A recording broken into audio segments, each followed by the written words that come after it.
എൻ്റെ പേര് സിന്ധു. ഞാൻ ആദ്യം ഈശോയ്ക്കും അമ്മയ്ക്കും നന്ദി പറയുകയാണ്. കൊല്ലം കുണ്ട്രയിൽ നിന്നാണ് ഞാൻ വരുന്നത്.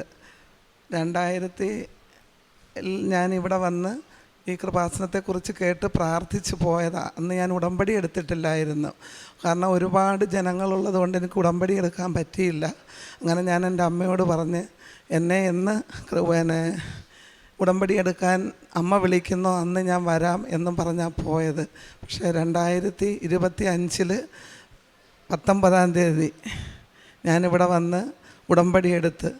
അതിനുള്ളിൽ തന്നെ എനിക്ക് ഒരു ഭവനമില്ലായിരുന്നു. ഞാൻ കൊല്ലത്ത് എൻ്റെ മകൾ LLBക്ക് പഠിക്കുന്ന സമയത്ത് കേരളപുരത്ത് വാടകയ്ക്ക് താമസിക്കുകയായിരുന്നു. ഞാൻ എന്നും പ്രാർത്ഥിക്കുമായിരുന്നു. ഞാൻ അവിടെ അടുത്ത് തന്നെ പള്ളിയും ഒക്കെ ഉണ്ട്. അപ്പോൾ എപ്പോഴും പറയും എനിക്കിവിടെ വന്ന് അമ്മയെ കണ്ട് പ്രാർത്ഥിക്കാനും എനിക്ക് കൃപാസനത്തിൽ പോകാനും ഒക്കെ ഉള്ളൊരവസരം അവിടുന്ന് പറ്റുമല്ലോ. അതുകൊണ്ട് എനിക്കൊരു ഭവനം ഒരുക്കി തരണം. അതുപോലെ തന്നെ എൻ്റെ മകളുടെ വിദ്യാഭ്യാസം, അവളുടെ ജോലി, വിവാഹം, ഇങ്ങനെയുള്ള കാര്യങ്ങളൊക്കെ ഞാൻ ഇങ്ങനെ നിന്ന് പറയുമായിരുന്നു. എന്നും ഞാൻ വിശ്വാസ ജീവിതത്തിൽ 6 വർഷം കൊണ്ട് ഞാൻ എൻ്റെ അപ്പൻ്റെയും അമ്മയുടെയും ആ വിശ്വാസത്തിലാണ് ജീവിച്ചു പോകുന്നത്. അത് കഴിഞ്ഞിട്ട് എനിക്ക് ആ നിശ്ചിത സമയം കൊണ്ട് തന്നെ എനിക്കൊരു ഭവനം ഒരുക്കാൻ പറ്റി. ഞാൻ ഉദ്ദേശിച്ച സ്ഥലത്ത് തന്നെ. ഞാൻ സമയം നോക്കുകയോ അങ്ങനെ ഒന്നും ചെയ്യാത്ത ഒരാളാണ്. ബൈബിളും എൻ്റെ പിതാവിൻ്റെയും മാതാവിൻ്റെയും പടവും ഒക്കെയായി ഒരു മെഴുകുതിരിയുമായാണ് ഞാൻ ആ വീടിനകത്ത് കടന്നത്. അതിനുശേഷം ആദ്യം വെള്ളത്തിനൊന്നും ഒരു കുഴപ്പമില്ലായിരുന്നു. ഒരു ദിവസം നോക്കുമ്പം 7 തൊടിയിൽ നിറഞ്ഞ് വെള്ളം കിടക്കുന്ന ആ കിണറ്റിൽ വെള്ളം ടാപ്പ് തുറക്കുമ്പോഴെല്ലാം ചായയുടെ കളറിലാണ് വെള്ളം വരുന്നത്. ആകെ വിഷമിച്ച് എന്ത് ചെയ്യുമെന്നറിയാതെ പകച്ചു നിന്നിട്ട് അമ്മയെ നോക്കി പ്രാർത്ഥിച്ച് ഇതിങ്ങനെ ആയാൽ പറ്റത്തില്ലല്ലോ. എന്താ ഞാൻ ആരോടും ചോദിച്ചിട്ടല്ലല്ലോ, എൻ്റെ അമ്മയുടെ അടുത്തും എൻ്റെ അപ്പൻ്റെ അടുത്തും മാത്രമല്ലേ ഞാൻ അനുവാദം ചോദിച്ചത് വാങ്ങിച്ചത്. ഇതിനെന്താ വേണ്ടുന്നത് ചെയ്യണമെന്ന് പറഞ്ഞു. അങ്ങനെ അത് പെട്ടെന്ന് തന്നെ മാറുകയും ചെയ്തു. അത് കഴിഞ്ഞ് ഞാനെന്നും പ്രാർത്ഥനയിലും മറ്റും ആയിട്ട് മുന്നോട്ട് പോയിക്കൊണ്ടിരിക്കുക. എൻ്റെ ഹസ്ബൻഡും ഇത് തന്നെയാണ്, കൊന്ത ചൊല്ലി പ്രാർത്ഥനയൊക്കെ ചെയ്യുന്ന ആളാണ്. ഞാൻ അവരെ ഒന്നും നിർബന്ധിച്ചിട്ടില്ല. മകളെയും നിങ്ങളെന്താ വിശ്വസിച്ചോളൂ എന്നേ ഞാൻ പറയാറുള്ളൂ. പക്ഷെ ഞാൻ എപ്പോഴും പ്രാർത്ഥിക്കുമായിരുന്നു, ഈ കർത്താവിൻ്റെയും മാതാവിൻ്റെയും വിശ്വാസത്തിൽ എൻ്റെ കുടുംബത്തെ കൊണ്ടുവരണേന്ന്. അത് സംഭവിക്കുകയും ചെയ്തു. അവർ പ്രാർത്ഥനയിൽ അവർ തന്നെ സ്വയം തിരഞ്ഞെടുത്ത് കൊന്ത ചൊല്ലി അവർ പ്രാർത്ഥിക്കുമായിരുന്നു. അത് കഴിഞ്ഞിട്ട് എൻ്റെ ഈ മുട്ടിന് അവിടെ ഒരു പള്ളിയുണ്ട്. എനിക്ക് അവിടെ പോയി എല്ലാ ഞായറാഴ്ചകളും ഞാൻ അവിടെ പോകാറുണ്ട്. പോയി പ്രാർത്ഥിക്കുമ്പം എനിക്ക് കുർബാന സ്വീകരിക്കാൻ പറ്റത്തില്ലല്ലോ. അതുകൊണ്ട് ഞാൻ അവിടെ നിന്ന് പറയും, ഞാൻ മനസ്സാ കുർബാന സ്വീകരിച്ച ഒരാളാണ് എൻ്റെ അപ്പ എന്ന് പറയും. പറഞ്ഞു കഴിഞ്ഞിട്ട് എൻ്റെ ഈ മുട്ടിൻ്റെ പ്രശ്നം അവിടുന്ന് ഞാൻ ഇവിടെ കൃപാസനത്തിൽ വന്നപ്പോൾ ഞാൻ അമ്മയോട് പറഞ്ഞ്, എൻ്റെ അടുത്തൊരു പള്ളി ഉണ്ടല്ലോ അമ്മേ, എനിക്ക് അവിടെ ചെന്നൊന്ന് മുട്ടുമേലൊന്ന് നിന്ന് പ്രാർത്ഥിക്കാൻ പറ്റുന്നില്ലല്ലോ. എന്താ ഇതിങ്ങനെ? ഞാൻ ഇത്രയും പൂർണ്ണമായും നിങ്ങളെ വിശ്വസിക്കുന്നതാണല്ലോ, എന്നിട്ട് എനിക്കതൊന്നും പറ്റുന്നില്ലല്ലോ എന്ന് പറഞ്ഞ് ഞാൻ വിഷമിച്ചിട്ടാണ് പോയത്. പക്ഷേ ആ പള്ളിയുടെ ഉദ്ഘാടന ദിവസം തന്നെ എനിക്ക് ആ ആൾത്താര ഇവിടുന്ന് അതിനേക്കാൾ കൂടുതൽ ദൂരമുണ്ട്. അവിടുന്ന് ഞാൻ മുട്ടുമ്മേ നിന്നിട്ട് എഴഞ്ഞ് അൾത്താരയുടെ അവിടം വരെ വന്ന് നമസ്കരിച്ച് അന്ന് മുതൽ ഇന്ന് വരെ എൻ്റെ മുട്ടിൻ്റെയും അതുപോലെ തന്നെ ഇടത്തെ കാലിൻ്റെ ഉപ്പൂറ്റിയുടെയും വേദന ഇവിടുത്തെ തൈലം തൊട്ടാണ്. ഞാൻ എന്തെങ്കിലും വേദന അനുഭവപ്പെടുമ്പോൾ ഞാൻ പെട്ടെന്ന് തന്നെ ആ തൈലം എടുത്ത് തൊട്ട് എന്നിട്ട് അതുമല്ല, നമ്മളെല്ലാം വിശ്വസിക്കേണ്ടുന്ന വേറൊരു കാര്യമുണ്ട്.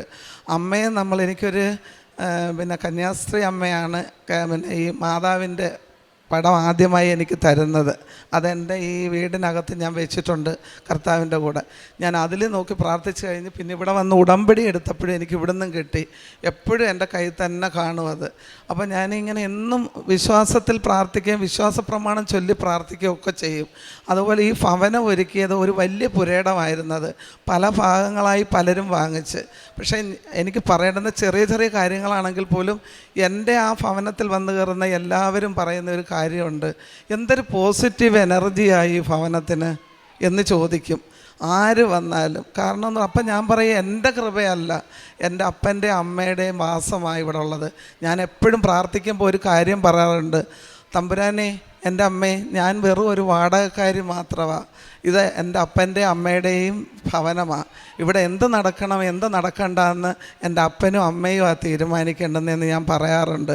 അത് ഞാൻ നിങ്ങളെ ഓർമ്മപ്പെടുത്തുന്നത്, നമ്മളായ എല്ലാ വിശ്വാസികളും അങ്ങനൊരു വിശ്വാസത്തിൽ പോകുമ്പോൾ മാത്രമേ നമ്മളോടൊപ്പം നമ്മുടെ അപ്പനും അമ്മയും നിൽക്കത്തുള്ളൂ.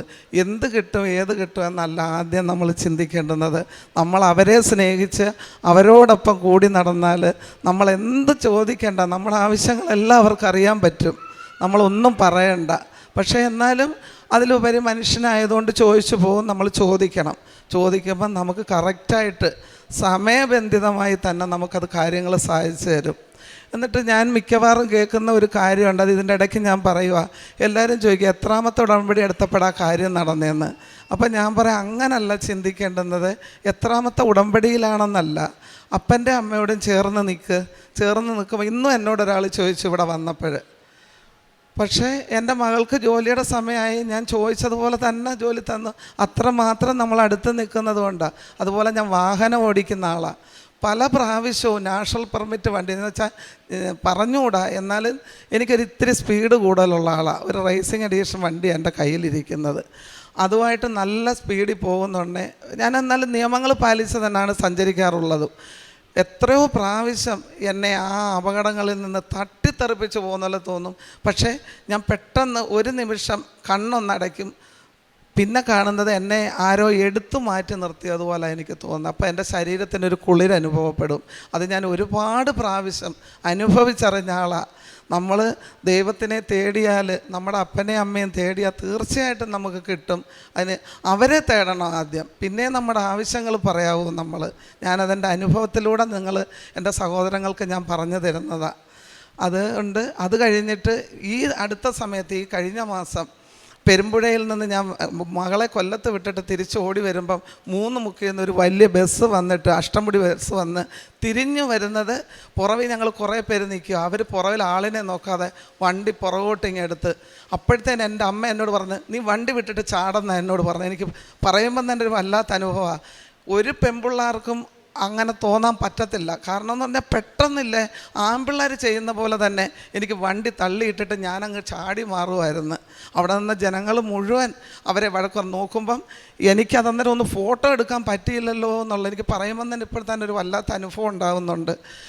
ആ ഫസ്റ്റ് വീൽ ആ വണ്ടിയുടെ അടിയിലാണ് കിടക്കുന്നത്. എൻ്റെ ഒരു ഇതുകളും ആ ഒരു പോറൽ പോലും എൻ്റെ വണ്ടി കേട്ടിട്ടുമില്ല, ഒന്നുമില്ല. അതുപോലെ എൻ്റെ കിണറ്റിലെ വെള്ളത്തിൻ്റെ കളറ് ഞാൻ നിങ്ങളെ കാണിച്ചു തരാം. ഈ അവസ്ഥയിലാണ് പാത്രത്തിൽ പിടിച്ചപ്പം വെള്ളം കണ്ടത്. അരമണിക്കൂറിനകത്താണ് എനിക്ക് ഫലം തന്നത്. അടുത്തത് ഞാൻ കാണിക്കാം. ഗ്ലാസ്സിൽ എടുത്തുകൊണ്ട് എന്ന് ഞാൻ എൻ്റെ പ്രാർത്ഥിക്കുന്ന സ്ഥലത്ത് അമ്മയുടെ മുമ്പിൽ വെച്ച് കൊടുത്തതായത്. ഗ്ലാസ്സിൽ കളറ്, ചായയുടെ കളറാണ്. അത് കഴിഞ്ഞ് അരമണിക്കൂർ മുട്ടുമേ നിന്ന് ഞാൻ സങ്കടത്തോടെ ചോദിച്ചു, ഞാനിവിടുന്ന് ഇറങ്ങിപ്പോണോ അമ്മേ, പറയാൻ പറഞ്ഞു. അത് കഴിഞ്ഞിട്ട് പെട്ടെന്ന് പിന്നെ കിട്ടിയതാണ് ഈ ഗ്ലാസ്സിലിരിക്കുന്ന ഈ വെള്ളം. ഉപ്പ് ഞാൻ കിണറ്റിൽ ഇട്ട് അവിടെ പ്രാർത്ഥിക്കുകയും ചെയ്യും. അതുപോലെ തന്നെ സന്ധ്യയ്ക്ക് ഞാൻ തിരി കത്തിച്ച് അവിടെ കൊണ്ടുവയ്ക്കും കിണറിൻ്റെ അടുത്ത്. എൻ്റെ അടുത്ത് പറഞ്ഞതാ, ഈ തൊടി ശരിയാക്കുന്നവർ 3 തൊടി ഇറക്കണം, അതിനകത്ത് മെറ്റിലിടാം, നെല്ലിപ്പലക പിന്നെ വെച്ച് തരാം, 1 ലക്ഷം രൂപയാവും. ഞാൻ പറഞ്ഞു എന്തായാലും നമ്മൾ ചെയ്യാണ്ടല്ലേ പറ്റും, എങ്ങനെയായാലും ചെയ്യണമല്ലോ, നമുക്ക് വെള്ളം കുടിക്കണമല്ലോ ആദ്യം. അങ്ങനെ അന്നേരം എനിക്കൊരു ചഞ്ചലപ്പും എൻ്റെ മനസ്സിനില്ല. ഞാൻ തീർച്ചയായിട്ടും എൻ്റെ അപ്പനും എൻ്റെ അമ്മയും എൻ്റെ കൂടെ ഉണ്ടെന്നുള്ള ആ പരിപൂർണ്ണ വിശ്വാസത്തോട് തന്നെയാണ് ഞാൻ ജീവിച്ചു പോകുന്നത്. പിന്നെ ഞാൻ പ്രേക്ഷിത പ്രവർത്തനങ്ങളായിട്ട് പത്രം ഇവിടുന്ന് കൊണ്ടുപോകുന്നത് കൊടുക്കാറുണ്ട്. അതുപോലെ തന്നെ എൻ്റെ വീടിനടുത്ത് തന്നെ ഇടതും വലതും 2 കിടപ്പ് രോഗികളുണ്ട്. അവർക്ക് വേണ്ടി ഞാൻ എന്നും പ്രാർത്ഥിക്കും. അതിലുപരി ഈ പ്രസ്ഥാനത്തെ നയിച്ചു കൊണ്ടുപോകുന്ന എത്രയോ മക്കൾക്ക് ഭവനമൊരുക്കുകയും കുഞ്ഞുങ്ങളെ കൊടുക്കുകയും ഒക്കെ ചെയ്ത ഈ ഭവനത്തിൽ ഈ അമ്മയ്ക്ക് വേണ്ടിയിട്ട് പ്രേക്ഷിത വേല ചെയ്യുന്ന ഓരോ കന്യാസ്ത്രീ അമ്മമാരെ, അതിലുപരി എൻ്റെ ജോസഫ് അച്ഛനും വേണ്ടി ഞാൻ എന്നും പ്രാർത്ഥിക്കാറുണ്ട്. എൻ്റെ പ്രാർത്ഥനയിൽ ഞാൻ കൂട്ടാറുണ്ട്. ആയുസ്സും ആരോഗ്യമായിരിക്കാൻ. ഞാൻ ഇന്ന് മുകളിൽ കയറിയപ്പോൾ അച്ഛനെ കണ്ടപ്പോൾ എനിക്ക് തോന്നിയത്, കഴിഞ്ഞ തവണ വന്ന് ഞാൻ ഈ ഉടമ്പടി എടുത്ത് പോയപ്പം അച്ഛൻ്റെ മുഖത്തൊരു മ്ലാനത പോലെ എനിക്ക് തോന്നി. പക്ഷേ ഇപ്പം കണ്ടപ്പം വീണ്ടും അച്ഛൻ ഓരോ ദിവസം കഴിയും തോറും മുഖത്തിന് എന്തൊരു തേജസ്സാണ്. കാരണം അത് അമ്മ കൊടുക്കുന്നതല്ലേ, അമ്മയുടെ കാര്യങ്ങളല്ലേ നമുക്ക് പറഞ്ഞു തരാം. ഞാനതുപോലെ തന്നെ ചൊവ്വാഴ്ച തോറും ധ്യാനത്തിൽ പങ്കെടുക്കാറുണ്ട് ഓൺലൈനിൽ. നിങ്ങളെല്ലാവരും അത് ചെയ്യണം, ഞാനത് നിങ്ങളോട് പറയുക. അതുപോലെ നമ്മൾ മനസ്സും ഹൃദയവും എല്ലാം ശുദ്ധമായിട്ട് മറ്റൊരാൾക്ക് വേണ്ടി എന്തെങ്കിലും സഹായം 1 രൂപയായാലും നമുക്ക് സഹായിക്കാൻ പറ്റുമെങ്കിൽ നമുക്കുള്ളതിൽ പങ്ക് തോനെ വേണ്ട, ഉള്ളതുപോലെ ആർക്ക് കൊടുത്ത് അത് ആവശ്യമുള്ളവരെ കണ്ടറിഞ്ഞ്, അല്ലാതെ ആവശ്യമില്ലാത്തവരടുത്ത് സ്നേഹം നടിച്ച് അവർക്കൊന്നും കൊടുക്കണ്ട. ആവശ്യമനുസരിച്ച് കണ്ടറിഞ്ഞു ഒരു പുസ്തകമായാലും എൻ്റെ മകൾ പഠിക്കുന്ന കാലയളവിലല്ല, ഞാൻ ഇപ്പോഴാണത് ഇവിടെ പറയുന്നത്. ഞാൻ പുസ്തകങ്ങളോ ബുക്കുകളോ വാങ്ങിച്ച് 2 പാവപ്പെട്ട കുട്ടികളെ കണ്ടെത്തി ഞാൻ എൻ്റെ മകൾക്ക് ബുക്ക് വാങ്ങിക്കുന്ന പോലെ 4 എണ്ണമെങ്കിലും വാങ്ങിച്ച് ഞാൻ ഒരാൾക്ക് കൊടുക്കാറുണ്ടായിരുന്നു. എൻ്റെ മകൾ LLB പാസ്സായി, ഇപ്പം അയാൾക്ക് SBI ജോലിയുണ്ട്.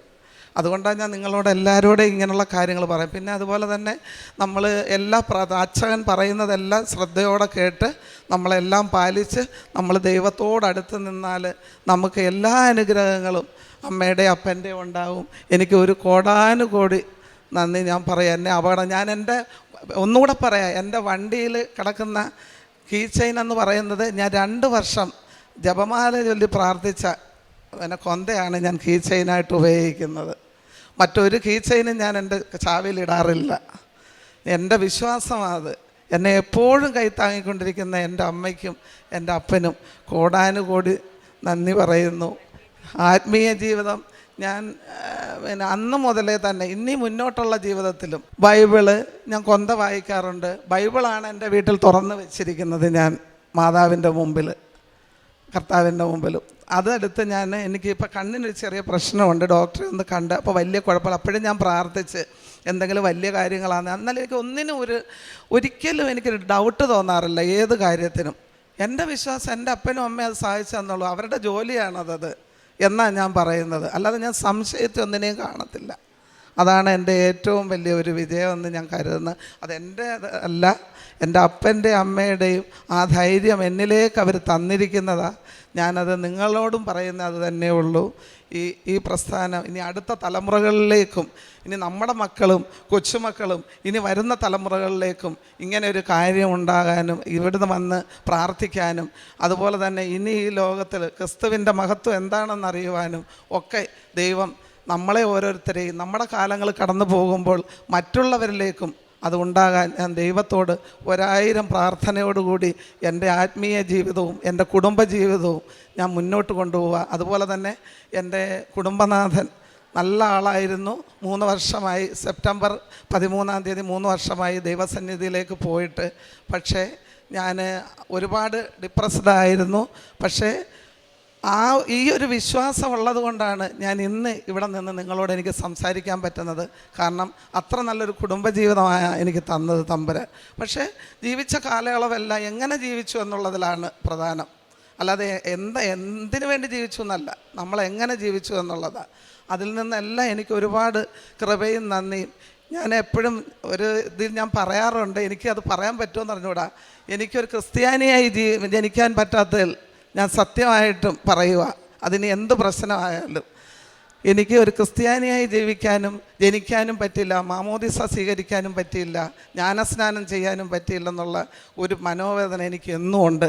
എന്നെ അമ്മ അതിനെ ഒരുക്കിയിട്ടുണ്ടെങ്കിൽ എൻ്റെ മരണത്തിന് മുമ്പ് അത് സാധിക്കുമെങ്കിൽ അത് നടക്കട്ടെ. അതല്ല, അടുത്ത ഇനി ഒരു ജന്മമുണ്ടെങ്കിൽ എനിക്ക് അങ്ങനെ ഒരു മകളായി ജനിക്കാൻ ഞാൻ എപ്പോഴും ആഗ്രഹിക്കുക. നന്ദി പറയുക ഞാൻ അമ്മയ്ക്കും അപ്പനും. അവൻ എന്നെ വിളിച്ചപേക്ഷിച്ചപ്പോൾ ഞാൻ ഉത്തരമരുളും. അവൻ്റെ കഷ്ടതയിൽ ഞാൻ അവനോട് ചേർന്ന് നിൽക്കും. ഞാൻ അവനെ മോചിപ്പിക്കുകയും മഹത്വപ്പെടുത്തുകയും ചെയ്യും. സങ്കീർത്തനം 91:15 വചനമാണ്. മകളൊരു പ്രത്യേക കാര്യം പറഞ്ഞത്, ഓരോ വ്യക്തികളും ചോദിക്കും എത്ര പ്രാവശ്യം ഉടമ്പടി എടുത്തു, എത്ര പ്രാവശ്യം ഉടമ്പടി പുതുക്കി, എത്ര നാൾ ഉടമ്പടിയിൽ നിന്നു എന്ന് ഓരോ വ്യക്തികൾ ചോദിക്കുമ്പോഴും എനിക്ക് പറയാവുന്ന ഒരേ ഉത്തരവുള്ളൂ, എത്ര പ്രാവശ്യം എന്നല്ല, എത്രമാത്രം സ്നേഹിക്കുന്നു എന്നാണ്. ഈശോയും അമ്മയോട് ചേർന്ന് നിൽക്കുന്നു എന്നാണ്, ഈശോയുടെ അമ്മയെ സ്നേഹിക്കുന്നു എന്നാണ് ഞാൻ നോക്കുന്നത്. ഞാൻ എത്രമാത്രം ഉടമ്പടി പുതുക്കുന്നു, എത്ര മാസങ്ങളാണ് എത്ര വർഷങ്ങളാണ് പോയെന്നല്ല നോക്കുന്നത്. ഞാൻ നോക്കുന്നത് എത്രമാത്രം ഞാൻ ദൈവത്തെ സ്നേഹിക്കുന്നു, ഈശോയെ സ്നേഹിക്കുന്നു, പരിശുദ്ധ അമ്മയെ സ്നേഹിക്കുന്നു എന്ന് മാത്രമാണ്. ഒരക്രൈസ്തവയായ ഒരു സഹോദരിയുടെ വചനങ്ങൾ നമ്മൾ കേൾക്കുമ്പോൾ ഒരുപക്ഷെ നമുക്കും നമ്മുടെ വിശ്വാസത്തെ ഡിസ്റ്റർബ് ചെയ്യുന്ന ഒരു കാര്യമാണ്. നമ്മളിൽ പലപ്പോഴും ഞാൻ 8 പുതുക്കി 6 പുതുക്കി, ഇനി പ്രാർത്ഥിക്കണോ, ദൈവമേ എൻ്റെ കൂടെ ഉണ്ടോ എന്നുള്ളൊരു സംശയം. പക്ഷെങ്കിൽ ഈ സഹോദരി പറഞ്ഞത്, ഞാൻ എത്രമാത്രം പുതുക്കിയെന്നല്ല, എത്രമാത്രം പള്ളിയിൽ വന്നെന്നല്ല, എത്ര പ്രാവശ്യം ഇവിടെ വന്ന് പ്രാർത്ഥിച്ചു എന്നല്ല ഞാൻ നോക്കുന്നത്, ഞാൻ എത്രമാത്രം ഈശോയും അമ്മയെ സ്നേഹിക്കുന്നു എന്നാണ്. നമ്മുടെ ജീവിതത്തിലും ഈശോയും അമ്മയെയും മനസ്സ് തുറന്ന് നമുക്ക് സ്നേഹിക്കാം. ഈ മകൾ വേറൊരു കാര്യം പറഞ്ഞത്, പല പ്രാവശ്യം അപകടങ്ങളിൽ പെട്ടിട്ടും നമ്മളെ സംരക്ഷിക്കുന്ന ഒരു ദൈവത്തിൻ്റെ കരങ്ങളാണ് ഈ മകളുടെ ജീവിതത്തിൽ അനുഭവപ്പെട്ടത്. ഒത്തിരി പ്രാവശ്യം അപകടത്തിൽപ്പെട്ടെങ്കിലും ഒരു പോറൽ പോലും ഏൽക്കാതെ ഈശോയും അമ്മയും കരങ്ങളിൽ സംരക്ഷിക്കുകയായിരുന്നു. ഈ മകളും പ്രേക്ഷിത പ്രവർത്തനമായിട്ട് മറ്റുള്ളവർക്ക് സഹായിക്കുകയും ചൊവ്വാഴ്ച ധ്യാനം കൂടുകയും മറ്റുള്ളവർക്ക് ആവശ്യമനുസരിച്ച് സഹായിക്കുകയും ചെയ്യുമെന്നാണ് പറഞ്ഞത്. പിന്നീടുള്ള ഒരു അവസാനമായിട്ട് പറഞ്ഞ വാക്കാണ് ക്രിസ്തുവിനെ മഹത്വപ്പെടുത്തണമെന്ന്. നമ്മൾ ഓരോരുത്തരും ഇവിടെ വന്ന് ഉടമ്പടി എടുത്ത് പ്രാർത്ഥിക്കുമ്പോഴും അറിയാത്തവരെ അറിയിക്കാനും അറിഞ്ഞവരെ ആഴപ്പെടുത്തുവാനുമാണ് ഈശോ നമ്മളെ വിളിച്ചതെന്നും നമ്മുടെ ഒരു സുവിശേഷ പ്രഘോഷണ ജോലി അതാണെന്നും നമുക്കറിയാം. പക്ഷെങ്കിൽ ഈ അക്രൈസ്തവ അമ്മകളുടെ വചനങ്ങൾ ക്രിസ്തുവിനെ മഹത്വപ്പെടുത്താനായിട്ട്, ഈശോയെ കൂടുതൽ അറിയിക്കാനായിട്ടും അറിയുന്നവരെ ആഴപ്പെടുത്തുവാനുമായിട്ടുമാണ് ഈ മകൾ ശ്രമിക്കുന്നത്. നമ്മുടെ ജീവിതത്തിലും നമുക്കും പ്രതീക്ഷിക്കാം, നമ്മൾ ഒറ്റയ്ക്കല്ല. കൃപാസനം അമ്മയിലൂടെ നമുക്കും ദൈവത്തെ വിളിക്കാം. കഷ്ടത തരണം ചെയ്യാൻ സഹിഷ്ണുതയുള്ള ശക്തിയും ദൈവസാന്നിധ്യത്തിൻ്റെ ഉറപ്പും അമ്മ നമ്മുടെ കൂടെ നിന്ന് തരുന്നു. കഷ്ടതയിൽ കൂടെ നിൽക്കുന്ന അമ്മയാണ് പരിശുദ്ധ അമ്മ. ക്രൂശിന് കീഴിൽ നിന്ന അമ്മ നമ്മെയും ഈശോയിലേക്ക് നയിക്കട്ടെ. ഉടമ്പടി ജീവിതം കൂടുതൽ വിശ്വസ്തയോടെ, സ്നേഹത്തോടെ, ഭക്തിയോടെ നമുക്ക് മുന്നോട്ട് നയിക്കാം. സിന്ധു കൃഷ്ണനും കുടുംബത്തിനും ലഭിച്ച എല്ലാ അനുഗ്രഹങ്ങൾക്കും നമ്മൾക്ക് കരങ്ങളടിച്ച് ദൈവത്തെ മഹത്വപ്പെടുത്താം. യേശുവേ നന്ദി, യേശുവേ സ്തുതി. Ave Maria. അത്യപൂർവ ദൈവാനുഭവങ്ങൾ ഇനി നിങ്ങൾക്കും സ്വന്തം. ഈ യൂട്യൂബ് ചാനൽ ഇതുവരെ സബ്സ്ക്രൈബ് ചെയ്തിട്ടില്ലെങ്കിൽ ഇപ്പോൾ തന്നെ സബ്സ്ക്രൈബ് ചെയ്യുക. ഈ വീഡിയോ ഇപ്പോൾ തന്നെ നിങ്ങളുടെ സുഹൃത്തുക്കൾക്ക് ഷെയർ ചെയ്തുകൊണ്ട് കർത്താവിൻ്റെ പ്രേക്ഷിതരാകുക.